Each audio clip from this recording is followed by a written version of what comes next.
इस कार्यक्रम के प्रायोजक हैं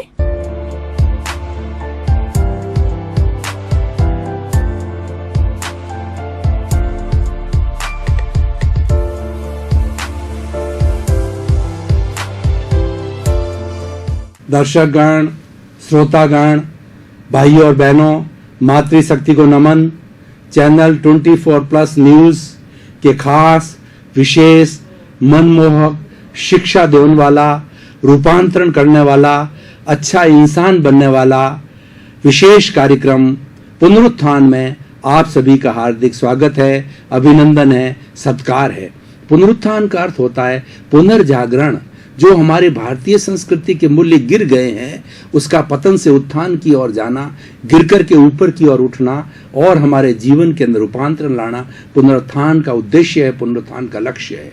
हम इस कार्यक्रम में प्रतिदिन नए नए विषयों के साथ में प्रवेश करते हैं और विषय वो होते हैं जो हर विषय, हर शब्द उसका, हर वाक्य हमें कुछ न कुछ शिक्षा देता है। इसलिए कृपया पुनरुत्थान कार्यक्रम देखना न भूलें। आज हम एक विशेष विषय के साथ में प्रवेश कर रहे हैं। वो विषय भारतीय संस्कृति का महत्वपूर्ण विषय है। वह विषय है प्रणाम की महिमा। इस विषय के अंदर हम आपको बताएंगे कि प्रणाम किसे कहते हैं, प्रणाम कैसे किया जाता है, प्रणाम करने से क्या लाभ है और प्रणाम हमारे भीतर क्या परिवर्तन लाता है, प्रणाम हमारा क्या उत्थान करता है। इन विषयों के बारे में पूरा आपके साथ के अंदर विवेचन किया जाएगा। सबसे पहले भाई और बहनों, दर्शकगण, श्रोतागण, हम ये विवेचन करना चाहेंगे कि प्रणाम किसे कहते हैं। प्रण प्लस आम।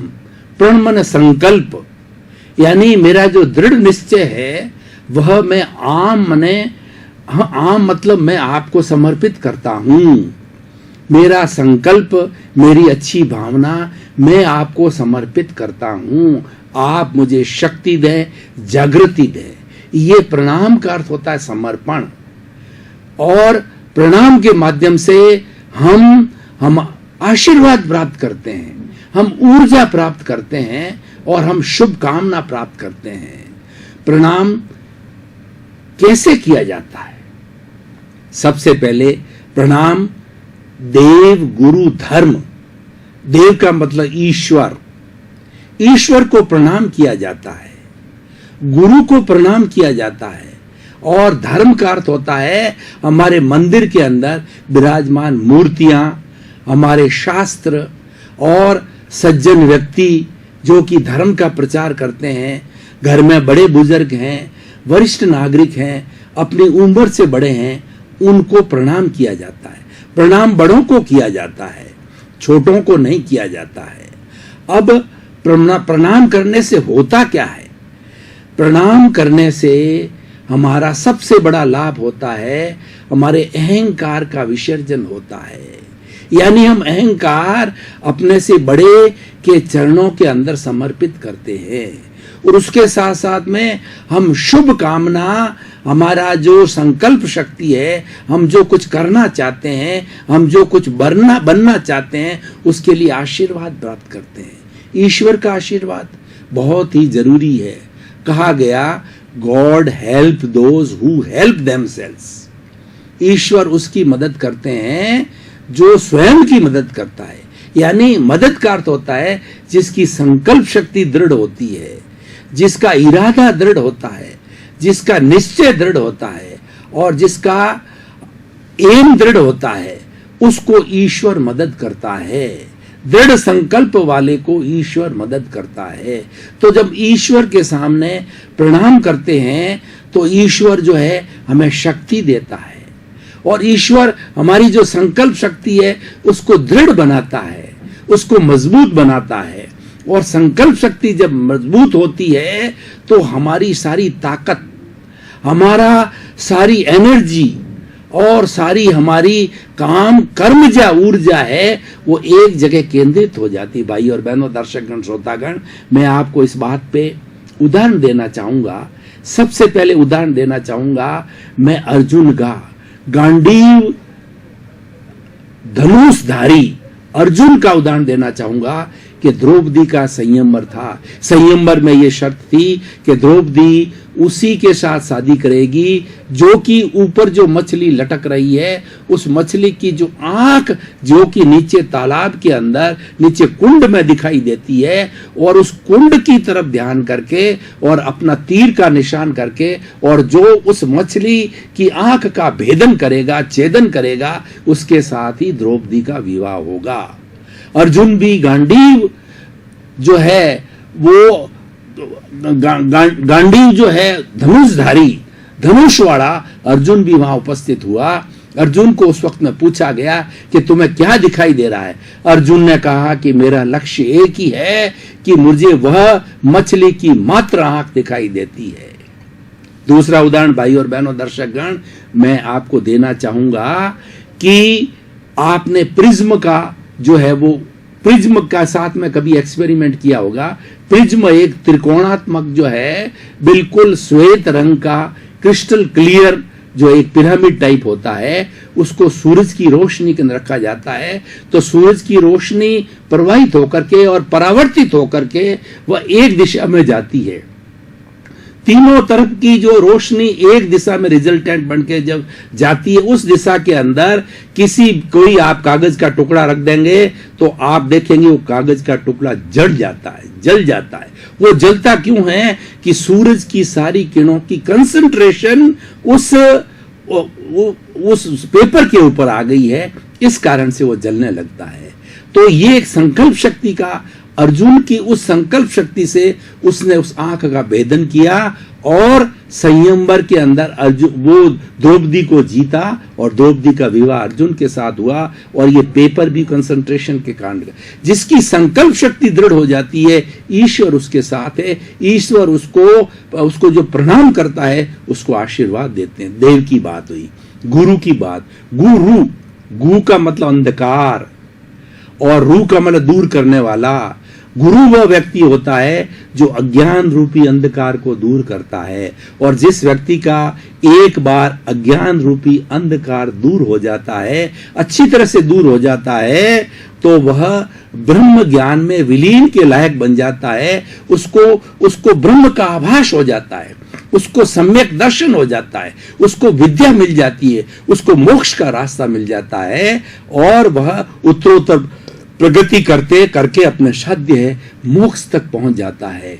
ये उसके लक्ष्य की बात होती है। तो गुरु जो है हमें ईश्वर का ज्ञान कराता है, गुरु हमें अज्ञान दूर करता है। गुरु गोविंद दाऊ खड़े और काके लागू पाए, बलिहारी गुरु आपने और गोविंद दियो बताए। हमें ईश्वर के दर्शन कौन कराता है? ईश्वर के दर्शन सच्चा गुरु ही करा सकता है, क्यों वो ऐसा व्यक्ति होता है जो ईश्वर के दर्शन कर चुका होता है, वो ईश्वर का प्रतिनिधि होता है, और जिस पर सुपात्र जो व्यक्ति अच्छा कार्य करने का पात्र हो, उसके ऊपर वो आशीर्वाद दे करके और गुरु के दर्शन करा देता है। तो प्रणाम गुरु को करना चाहिए। और तीसरा मतलब धर्म का मतलब हमारे जितने भी शास्त्र है, जो हमारी गीता है, पुराण है, त्रिपिटक है, हमारे आगम है, जितने भी होली स्क्रिप्चर्स है, हमारे शास्त्र है, उनको प्रणाम करना चाहिए, क्योंकि उनके पठन पाठन से हमारा ज्ञान दूर होता है, वो पूजनीय होते हैं और हमारे जीवन को अच्छा ज्ञान देने वाले होते हैं, वो पूजनीय होता है। घर में माता पिता को प्रणाम करना चाहिए। माता पिता ने हमको माता पिता ईश्वर का दूसरा रूप है।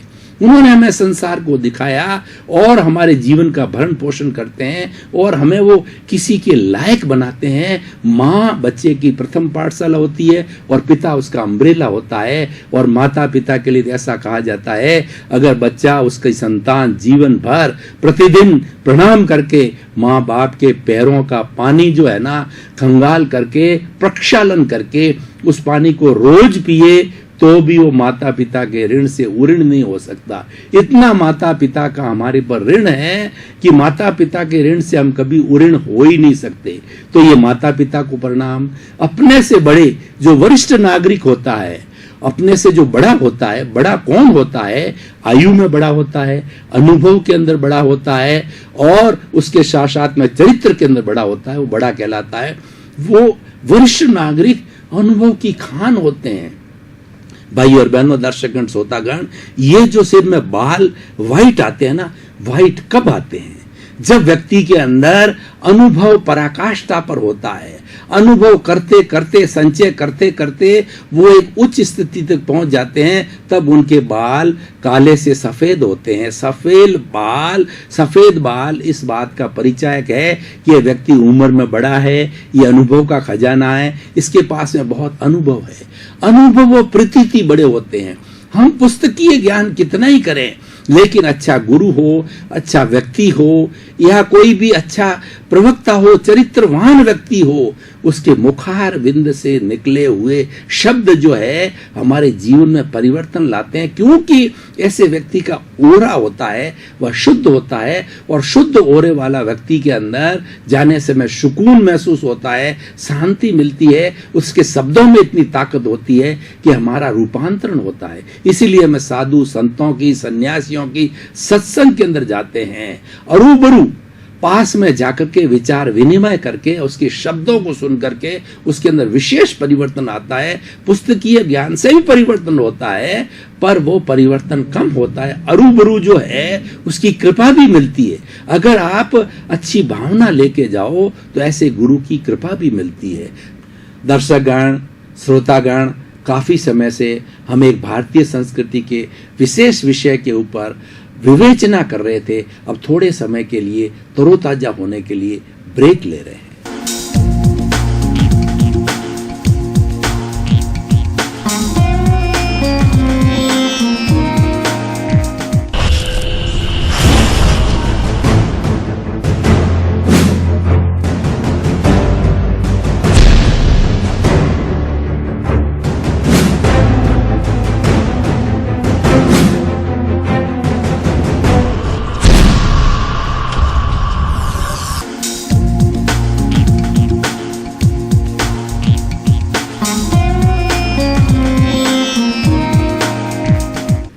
ब्रेक लेने के बाद, तरोताजा होने के बाद में पुनः हमारा इंटरेस्ट का विषय है, उसके ऊपर हम फिर से सत्संग प्रारंभ कर रहे हैं। तो हम देख रहे थे कि प्रणाम क्या है, प्रणाम किसे किया जाना चाहिए। अब यह है कि प्रणाम कैसे किया जाना चाहिए। प्रणाम को जो है हिंदी के अंदर ये नमस्कार कहा जाता है, और विनय कहा जाता है, और उसके बाद के अंदर वंदन कहा जाता है, इसके सत्कार कहा जाता है। इसके कई पर्यायवाची शब्द होते हैं। और प्रणाम दो तरह के होते हैं, द्रव्य प्रणाम और भाव प्रणाम। ये प्रणाम की मुद्रा है, ये नमस्कार मुद्रा है। इस मुद्रा के अंदर जो है हम अपना शीश किसी बड़े पुरुष के सामने, माता पिता के सामने, उसके पैरों में झुक करके अपने हाथ से मस्तक पर दिलाते हैं, ये प्रणाम कहा जाता है। ये द्रव्य प्रणाम हुआ। भाव प्रणाम वह होता है कि हमारे भीतर के जो विचार है, भीतर के जो भाव है, वह भी शुद्ध होने चाहिए, कि हमारे ये जो हम द्रव्य रूप के अंदर शरीर का नमन करते हैं, उसके साथ साथ में हमारी संकल्प शक्ति, हमारे अहम का विसर्जन भी हमें उस जो है महान पुरुष के सामने, माता पिता गुरु के सामने, जिसको हम प्रणाम कर रहे हैं, उसको समर्पण करना चाहिए। द्रव्य प्रणाम का फायदा है।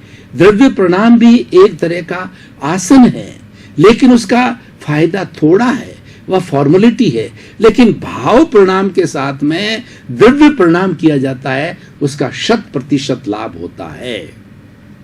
दंडवत भी प्रणाम किया जाता है।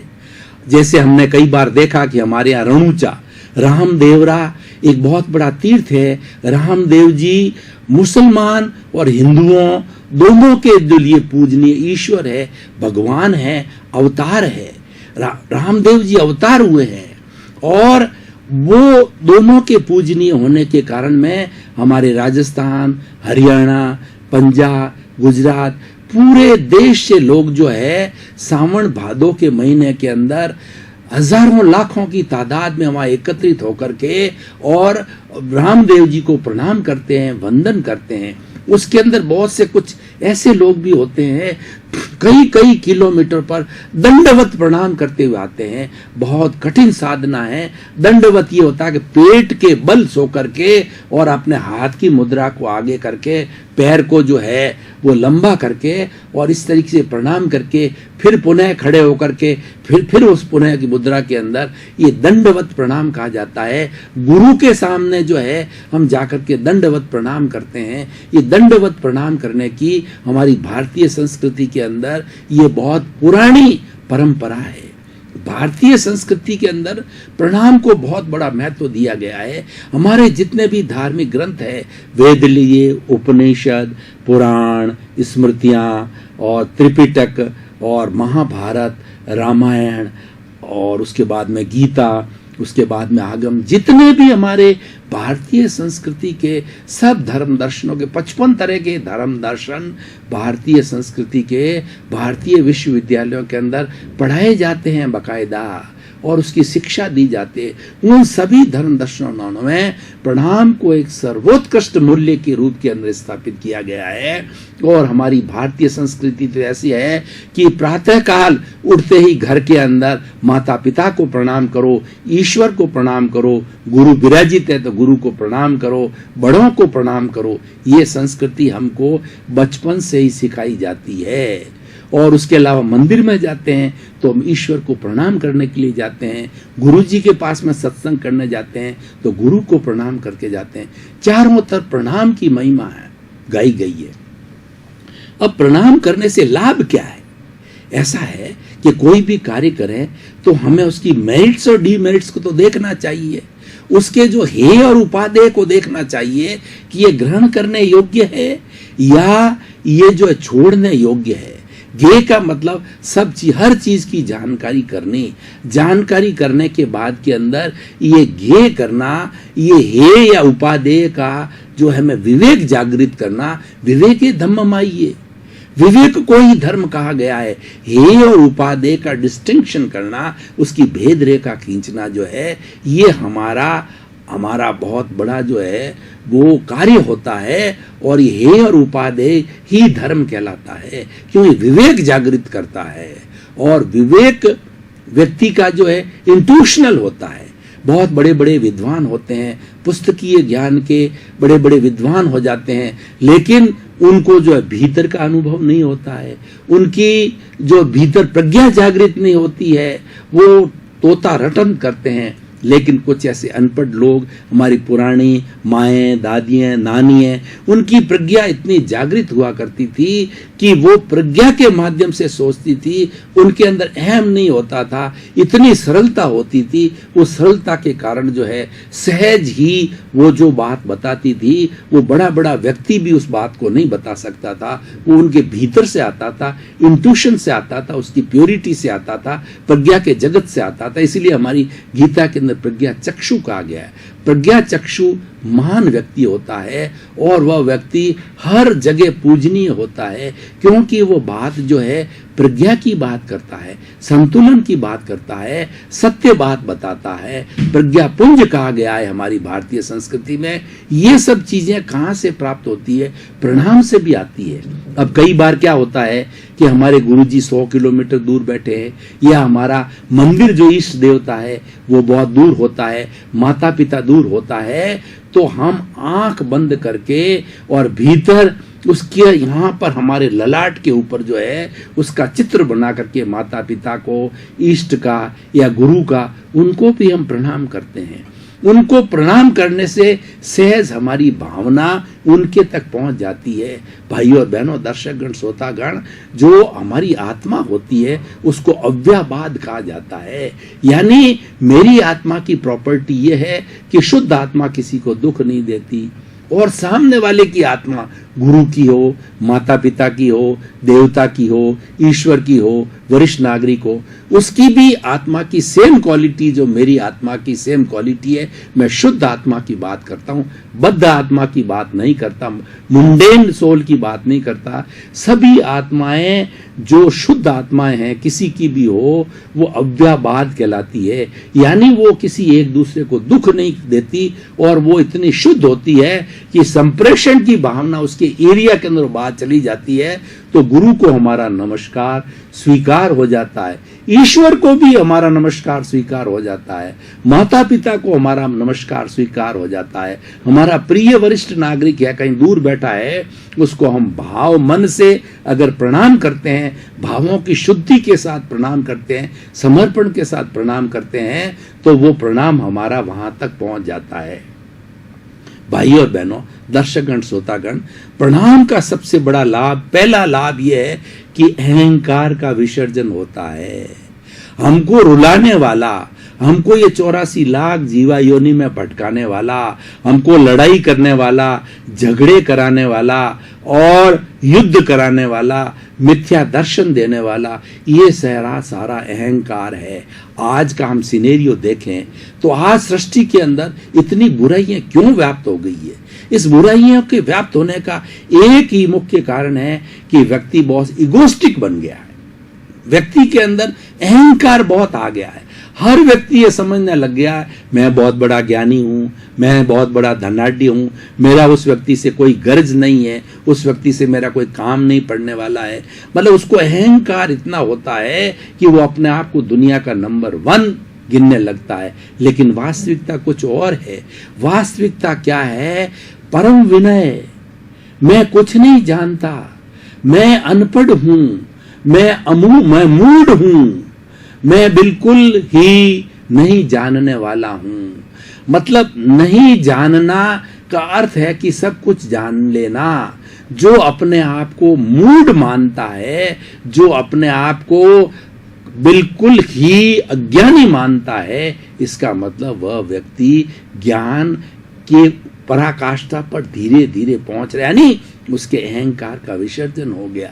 धन का अहंकार करोड़ों अरबों रुपए है, लेकिन वो कभी भी अपने विचारों के अंदर अहंकार को नहीं लाता है। वो प्रणाम की महिमा को समझता है, वो ईश्वर को प्रणाम करता है, गुरु को प्रणाम करता है, भाव प्रणाम करता है, द्रव्य प्रणाम करता है, माता पिता को प्रणाम करता है और वरिष्ठ जनों को बड़ा मानता है। अपने से बड़ा मानते ही हमारा अहंकार का विसर्जन हो जाता है। अपने आप को बड़ा मानने से अहंकार होता है। भाई और बहनों, दर्शकगण, श्रोतागण, आज के इस विषय का निष्कर्ष यही है कि अपने आप को कभी बड़ा मत मानो। ये मत कहो कि मैं टीचर बन गया, ये कहो कि मैं स्टूडेंट हूं, मैं तो अभी जो विषय जिसके अंदर पढ़ रहा हूं उसका विद्यार्थी हूं। अपने आप को विद्यार्थी महसूस करने से हमें ज्ञान की प्राप्ति होती है। अहंकार करने से हमारा ज्ञान चला जाता है। भाई और बहनों, दर्शकगण, श्रोतागण, मैं आपको उदाहरण देना चाहूंगा कि जब रावण का अंतिम समय था, राम उस पर तीर चला रहे थे, तो राम ने लक्ष्मण को कहा कि तुम विश्व के सबसे बड़े ज्ञानी पुरुष, विश्व के वेदों के प्रकांड पंडित और विश्व का सबसे महान चरित्रवान व्यक्ति और जिसको शिव का आशीर्वाद है और जिसने शिव को अपने वश में कर रखा है, तुम जाकर के उसको प्रणाम करके आओ। तो उस वक्त के अंदर लक्ष्मण जी ने कहा वो तो हमारा शत्रु है। मन के अंदर भाव आए कि वो शत्रु है, लेकिन भाई बड़े भाई साहब कह रहे हैं तो गया। तो जाने के बाद में सबसे पहले उसकी सिर की तरफ खड़ा हो गया तो रावण ने उसकी तरफ आंख उठा करके भी नहीं देखा, बात भी नहीं की और काफी देर खड़ा रहा। तो वह लक्ष्मण जो वापस राम के पास आए, भैया मैं तो, वो तो मेरी तरफ आंख उठाकर भी नहीं देख रहा है, मेरी कोई बात नहीं हुई कि तुम कहाँ खड़े थे? मैं उसके सिर की तरफ खड़ा था। नहीं, तुम उसके पैरों की तरफ जाके खड़े रहो, वो बिंधा हुआ है अभी बाणों से, उसके पैरों की तरफ खड़े रहने का मतलब तुम प्रणाम की मुद्रा, प्रणाम पैरों से किया जाता है, पैरों की तरफ खड़े रखना मतलब प्रणाम मुद्रा के अंदर जाइए, अहम को विसर्जन करके जाओ। तुम उसे प्रकांड पंडित के रूप में अच्छे भाव लेकर के जाओ। तो वो उसके पैरों की तरफ जाके खड़ा हुआ।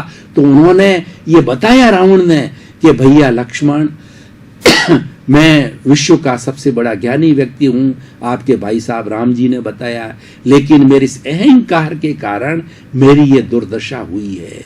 उस अहंकार के कारण मैं सीता माता का हरण करके लाया, और उस अहंकार के कारण ही मैं राम जी को बार बार सन्यासी कहता रहा, और एक जंगल के सन्यासी के रूप में बार बार उच्चारण कर दिए। मेरा सारा अहंकार था, इस अहंकार के कारण मेरी दुर्गति हो रही है। और उसने युद्ध विद्या, जो विद्या थी, सारी विद्याएं जो है वो लक्ष्मण को बताई। लक्ष्मण खुद लब्धिधारी थे, विद्याओं को जानने वाले हो, पर एक शिक्षा दी रावण ने कि कभी भी अहंकार मत करना। डुबाने वाला सबसे बड़ा तत्व अहंकार है। इस दर्शकगण, श्रोतागण, भाई और बहनों, मातृशक्ति, आपको बहुत बहुत धन्यवाद, आपको साधुवाद। आप प्रतिदिन चैनल 24+ न्यूज़ के खास विशेष शिक्षाप्रद कार्यक्रम इस पुनरुत्थान के अंदर आते हैं, और बड़ी संख्या के अंदर प्रतिदिन संख्या बढ़ रही है।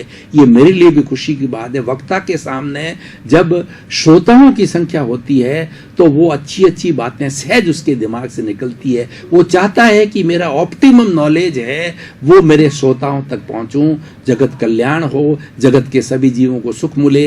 दीपावली आ रही है, आज धनतेरस का दिन है, तो सभी के प्रति मंगल भावना, शुभकामना। सर्वे भवन्तु सुखिनः, सर्वे भवन्तु निरामया। आपका जीवन आनंदमय हो, मंगलमय हो, खुशियों से भर जाए, धर्म से भर जाए। आपके प्रति मंगल भावना, शुभकामना।